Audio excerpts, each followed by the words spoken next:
तो हाँ दोस्तों, आज मैं आपके लिए लेके आया एक भूतिया चुड़ैल की कहानी, जो कि हमारी अंधी होती है। उसको कुछ दिखाई नहीं देता है, तो जैसे सीधे चल रहे और आग की आवाज़ आ गई तो आपकी तरफ आ जाएगी, और आवाज़ नहीं आई तो दीवार में भिड़ जाएगी। तो यही कहानी है आप इसके ऊपर। बहुत ज़्यादा मज़ा भी आएगा और एंटरटेनमेंट तो आपको फुल मिलेगा इसके अंदर, और इसके अंदर थोड़ा डरावनापंती भी मिलती रहेगी। तो कहानी यहाँ से स्टार्ट होती है। तो हमारी एक कोमल नाम की लड़की होती है, जो कि 19 से 20 साल की होती है। उसका एक बड़ा भाई होता है, उसका नाम होता है काड़ो। भाई ऐसे ही रखते हैं, हम सरकारी गांव है, मतलब गांव है, गांव में ऐसे काड़ो पाड़ो ही रखते हैं। एक का नाम काड़ो होता है और एक का नाम होता है प्रजापति।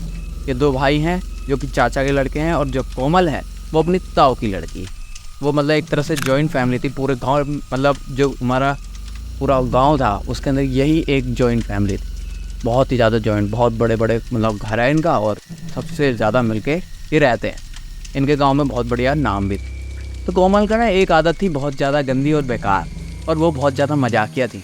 तो उसकी ये आदत थी कि जैसे कि कोई भी उनके घर में रिलेटिव आता था या कुछ भी लोग आते थे तो उनके सामने ये कहते थे कि मैं अंधी हो गई, मेरे को कुछ दिख नहीं रहा है, मेरे आँखों में पता नहीं क्या है कि कोई चक्कू घोंप रहा है, ऐसा सब मुझे लग रहा है। वो ऐसा करने लगती थी, बहुत ही ज़्यादा तेज तेज बोल के, और चीखने लगती थी, रोने लगती थी। और लोगों को बिलीव होता था क्योंकि वो 21 से 20 साल की थी। लोगों को भी लगता था कि हाँ यार इसके साथ कुछ हो रहा है। वो उठ के जाके उसको पानी वानी डालते, चीटे उटे डालते, तभी वो बोलती थी प्रैंक जी, प्रैंक हो गया। भाई लोग फिर उसको डांटते थे, कहते थे कि ऐसा नहीं करते, ऐसा नहीं करते, किसी को हार्ट अटैक आ गया, कोई मर गया, तुम तो ऐसे ही प्रैंक करते रह जाओगे। फिर वो थोड़ा सा एक आध दिन रुक गई थी। तो ना जैसे ही छत से ना, वो छत में वैसे बैठे बैठे थे 4 लोग, जो भी उनके रिलेटिव वगैरह थे, सब ऊपर बैठे हुए थे आराम से। तो वो काड़ो था, वो कह रहा है चलो यार मैं नीचे जा रहा हूँ, तो मैं आना होगा तो आ जाना, मैं खाना खाने जा रहा हूँ। काड़ो नीचे आ जाता है, उसकी छोटी बहन नंदनी वो भी नीचे आ जाती है। तो 2-3 भाई होते हैं वो भी नीचे आ जाते हैं। आ ही रहे होते तो ना पीछे से कोमल बोलती है कि यार मुझे कुछ दिखाई नहीं दे रहा है, मेरे को ना संभल के ले जाओ नीचे, ऐसे ऐसे करके वो बोलने लगती है। तो नंदनी और उसका जो काड़ो वाड़ो होते हैं नीचे चल ही रहे होते हैं। वो सुनते कहते हैं यार तो बार बार यही नाटक करती है और हमको प्रैंक करने की सोच रही है, अब तेरा कोई सिस्टम चलेगा नहीं। फिर उसके बाद ना वो नीचे तो चले जाते हैं। एक आवाज़ आती है धड़म धड़म धड़म धड़म धड़म, जैसे कि कोई सीढ़ियों से पलट के गिरा हो, बहुत तेज। और सामने ही उनके आके पैरों पे जाकर गिरती है और उसका पूरा मुंह फट जाता है, वो बेहोश हो जाती। जल्दी से काड़ो उठाता है, वो बलवान होता है थोड़ा शक्तिशाली, उठा के उसको नीचे लेके आता है और उसको होश होश में लाता है, और डॉक्टरों को फ़ोन ऑन कर देता है कि ऐसा सिस्टम हो गया है। तो उसको डॉक्टर फ़ोन भी नहीं उठाता, कहता है यार कैसा डॉक्टर यार, रात के 12 बजे फ़ोन नहीं उठा रहा है। फिर उसका प्रजापति जाता है गाड़ी से, डॉक्टर को बिठा के लाता है, उसकी पट्टी वट्टी जो भी थी हो जाती है, सब सिस्टम सही हो जाता है। सुबह होती है ना, वो काड़ो मतलब जो काड़ो था वो अपनी बहन को थोड़ा देख रहा होता है कि यार ये ऐसे गिर गई, इसको सच्ची में दिखा नहीं है, ये प्रैंक कर रही है ऐसा वैसा।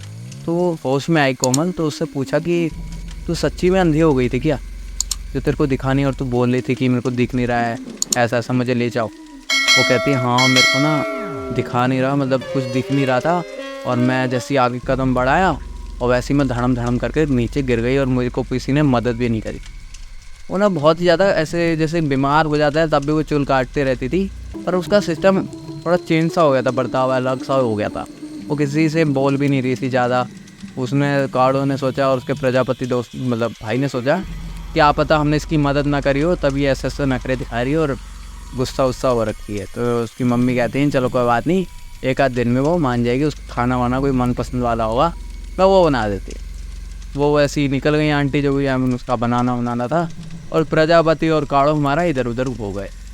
जैसे ही रात आई ना, तो काड़ो को एक तरह से ऐसे प्यास व्यास लगी, तो उसने बोला कि यार चल पानी वानी पी के आता हूँ। काड़ो तो पी के आराम से आके सो भी गया। तो ना प्रजापति था, प्रजापति को ना फिर से प्यास लगी, वो कह रहा कि यार चल मैं भी पानी पी के आ जाता हूँ। उसके दोनों भाई एक साथ ही सोते थे। काड़ो पहला गया था, फिर अब गया प्रजापति 3:30 बजे, 3:35 पता नहीं 30 मिनट पे ऐसे ही गया था उठ के। और जैसे ही वो पी रहा था, उसको ऐसा लगा ना कि कोई उसके पीछे बिल्कुल जैसे ठीक पीछे कोई खड़ा है और तेज तेज सांसें ले रहा है, इस करके ऐसे करके कोई सांसें ले रहा है। पानी पीते पीते वो मुंडी उसने घुमाई, वो देखता है कि पीछे कोमल खड़ी है। कोमल उससे बड़ी थी, थोड़ी सी बड़ी, इतनी सारी बड़ी, खड़ी होके उसके पूरे बाल ना इधर को जा रहे हैं, कोई सीधे जा रहे हैं, कोई ऐसे जा रहे हैं, मतलब बहुत ही ज़्यादा फ्लैट सीधे सीधे बाल जा रहे हैं। उसकी आंखों में ना जो कालापन होता है वो है ही नहीं, पूरी आँखें ना मतलब सफ़ेद पड़ जाती हैं और बहुत तेज मतलब बहुत ही ज़्यादा घूर रही होती है, बहुत ही गंदी तरीके से। और उसका मुँह ना ऐसे करके पूरा ईविल स्माइल आपने देख ली होगी, वैसे वो कर रही। जैसे ये देखता है प्रजापति सोचता है कि मैं क्या करूँ, वो 5 सेकंड में कुछ सोच भी नहीं पाता, एकदम भागता है। तभी कोमल उसका सर पकड़ती है और उसको मतलब मोड़ मार देती है और वो दोनों वहीं पे बेहोश हो जाते हैं। जैसे ये सब हल्ला उल्ला होता है, थोड़ी सी उसकी चीख भी निकल जाती है वाली, तो सब लोग आते हैं, देखते हैं कि क्या हो गया। सब देखते हैं कि यार प्रजापति और कोमल दोनों ऐसे पड़े जैसे किसी ने मार दिया, बहुत ही गंदी तरीके से। उन्होंने कहा यार पता नहीं क्या हो गया है। काड़ू उसको होश मतलब जगा रहा होता है प्रजापति को, उसकी मम्मी कोमल को जगाती रहती हैं, पानी वानी डालते हैं। तो ना जो हमारा प्रजापति होता है वो एक तरह से ऐसा हो जाता है, मतलब उसका पूरा जो इतना शरीर होता है ना वो पैरालाइज हो जाता है, कुछ बोल नहीं पाता है वो। ऐसे मतलब उसका मुंह से आवाज़ तो आती है पर कुछ समझ नहीं आता क्या कहना चाह रहा है। वो उसको उठाकर उसको बेड पे रखते हैं और बोलते हैं कि यार तू यहाँ लेटा रहे, और उस पर ना यहाँ पे घाव वाव भी आ जाते हैं, छील छाल देती है, उसके मलम डालते जो भी है लगा देते। कोमल को भी सुला देते हैं, मतलब प्रजापति भी आराम से सो जाते। फिर देखते हैं कि कुछ टाइम बाद 6 या 5:30 बजे होते हैं कि उसकी मम्मी की एकदम आँख खुलती है, वो देखती है कि कोमल यहाँ पे नहीं। देन कोमल गई तो गई, और ये भी देख रही है कि यहाँ पर प्रजापति भी नहीं, प्रजापति को पता नहीं कहाँ छुपा दिया या कुछ ऐसा कर दिया है। वो उसको समझ नहीं आ रहा है कि क्या हुआ। वो एकदम चीखती है और सबको जवाब आगा देती है, कहती है कि देखो अभी कुछ ना कुछ अभी घटना हुई, एकदम वो दोनों गिर गए थे, अब पता नहीं वो प्रजापति भी नहीं है ना कोमल है। अब तो उनको ढूंढने लगते हैं। वो जो नंदनी होती है वो छोटी सी बहन, वो ऊपर जाके ढूंढने लगती है और बाकी सब अपना अपना अलग अलग ढूंढ रहे होते हैं। तो वो देखते हैं कि यार यहाँ पर तो कोई भी नहीं है, वो ऊपर ढूंढ रही होती है, सब मतलब ढूंढ रहा होता है। एक तरफ से काड़ू देखता है कि छत है ना, छत के ऊपर बाउंड्री है, बाउंड्री पे ना वो लड़की ऐसे करके चल रही, कोमल चल रही है जैसे कि उसको दिख नहीं रहा है, अंदाजे से पैर रख रखी है चल रही है। उसके वैसे ही सब बाल हो रखे हैं और वैसी उसकी आंखें हो रखी हैं। वो तेज़ से चिल्लाता है कि कोमल तू गिर जाएगी, जल्दी से नीचे आ, नीचे कूद, ऐसे मतलब इधर को आ, ऐसे बोलने लगते हैं। तभी वो एकदम देखती है और बहुत ही गंदी तरीके से चीख कर, उसके हाथ में खंजर भी होता है, वो खंजर लेके नीचे कूद जाती है उसके ऊपर। और काड़ू इतना ज़्यादा ब्रेव होता है, वो एकदम से भागता है अपनी बहन को बचाने के लिए, उसको एकदम पकड़ लेता है और उसका ना एक हाथ में ऐसे चाकू घुस जाता है, मतलब हल्का से छू के निकल जाता है। वो तब भी कुछ नहीं देखता, उसको आराम से पकड़ के और उससे चाकू भी छुड़ा रहा होता है, मतलब उसको बचा भी रहा होता है, उसको पकड़ के भी रखता है, सब कर रहा होता है। तभी वो एकदम से बहुत ज़्यादा से चीख रही होती है और बोलती है कि मैं तुझे भी मार दूँगी। वो कहता है यार इसको पता नहीं क्या हो गया, ये वो एकदम जो कोमल होती है वो एकदम 180 डिग्री उसकी मुंडी घूमती है ऐसे करके, और एकदम वो उसकी बहुत ही गंदी आँखें वो जो दिखती हैं ऐसी। काड़ू उसको दूर फेंकता है और एकदम कमरे की तरफ भाग रहा होता है।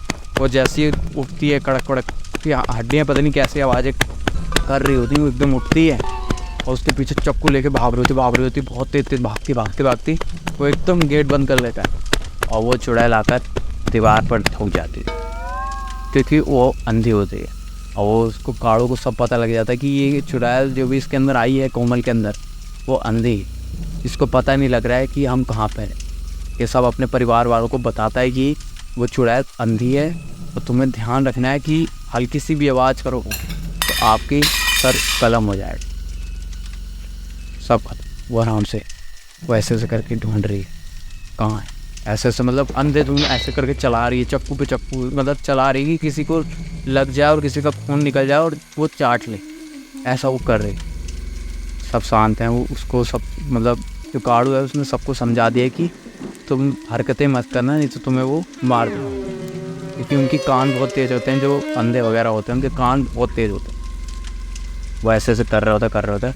वो अपने भाई को प्लान समझाता है कि हमें क्या करना है कि उसके पीछे से जाकर उसको दबोच लेना है। 3 भाई होते हैं, ये जाते हैं भागते कल के करके उसके पीछे जाकर उसको एकदम से पकड़ ही रहे होते हैं। जैसे ही पकड़ते हैं तो एक भाई के पैर में मतलब जो यहाँ पैर होता है उसके अंदर चाकू और निकाल लेती है। और वो जो चक्कू होता है ना वो पूरा चाट रही होती है बहुत तेज़ से। वो हैक भाग के कमरे में घुस जाते हैं, सबको ले जाते हैं कमरे के अंदर। और जिसके अंदर वो चोट आ रही होती है उसको पट्टी उट्टी करके वहीं पे बैठा देते हैं। फिर एक और भाई को बुलाते हैं कि आप तुम्हें जाना है हमारे साथ, और इसको पकड़ कर यहीं पे दबोच के बांध देंगे। इनका ये प्लान। और वो देखते हैं ना कि जैसे आपने देखा होगा कि हमारा गांव साइड में कि गेट के नीचे ना हल्की सी इतनी सी जगह होती है देखने के लिए। वो वहाँ से देखते हैं कि वो जो मतलब कोमल के अंदर जो भी आत्मा आई है वो ना पूरा जो हमारा फ्लोर है वो चाट रही होती है खून से। क्योंकि जो मतलब भाई का खून जो निकला होता है वो सब कुछ वो ऐसे करके चाट रही होती है जैसे कि कोई उसको अमृत मिल गया हो या कुछ उसको ऐसी स्वाद वाली चीज़ मिल गई हो जिससे कि उसको बहुत ही ज़्यादा मज़ा आए। और ऐसी कर रही होती। इनने कहा कि अब कुछ नहीं करना है, रस्सी लेके जाना है, उसको पीछे से पकड़ लेना बस।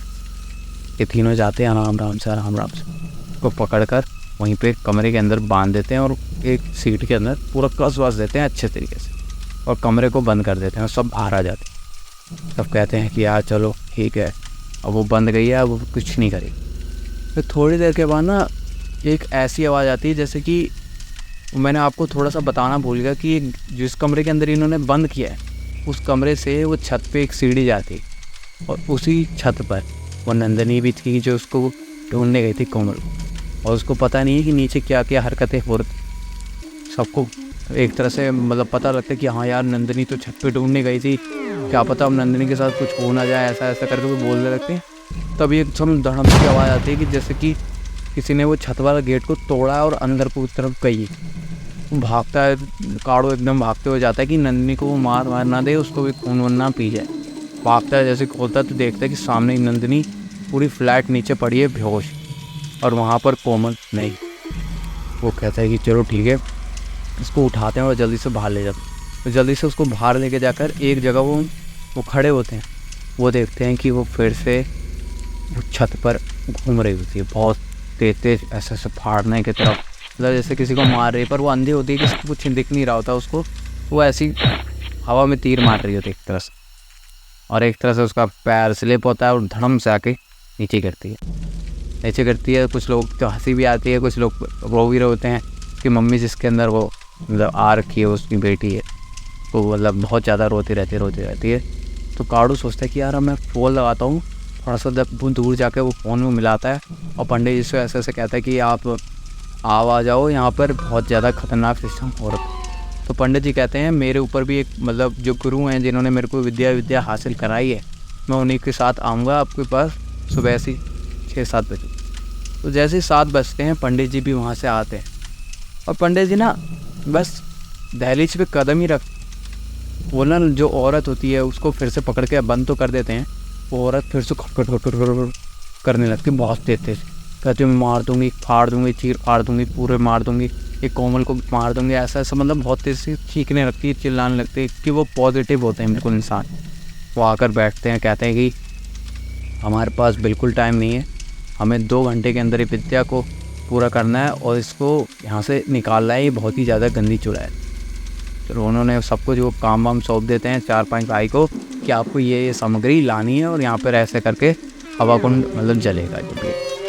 वो जाते हैं लेकिन और ये जाते हैं उससे बात, जैसे कि गेट है और गेट के इतने पास में उनका मुँह, उससे बोल रहे होते हैं कि कौन है तू ऐसे करके बोल रहे होते हैं। तो वो जवाब नहीं दे रही होती है क्योंकि इतने ज़्यादा वो विद्वान हैं और इतने ज़्यादा वो ज्ञानी है कि वो उसको परख रहे हैं कि हाँ भाई ये कुछ ना कुछ तो कर रही, झोल है इसके अंदर। वो बोलते रहते हैं कि क्या चाहिए, क्या मदद चाहिए, मैं बता, मैं कर दूंगा, ये वो सब बोलते हैं।